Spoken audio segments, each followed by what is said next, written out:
এটা বিশেষ কাৰণ আজি মই ভিডিঅ' বনালোঁ, আপোনালোকৰ আগলৈ আহিলোঁ। ইতিমধ্যে আপোনালোকে জানিছেই মোৰ এটা গান ছ'চিয়েল মিডিয়াত খুব হিট হৈছে, যিটো গান আমি কৰিছিলোঁ 2017 চনত, চাকৰি কৰা দৰা হ'লে।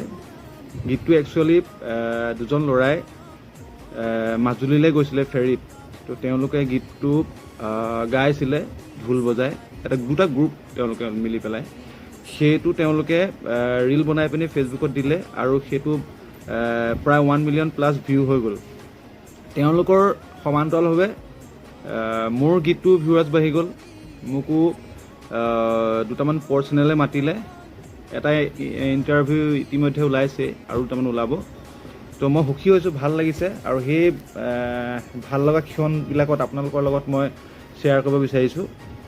এয়াকে ক'বলৈ আহিছিলোঁ, আৰু আপোনালোকৰ দিহা পৰামৰ্শ সদায় মই বিচাৰোঁ।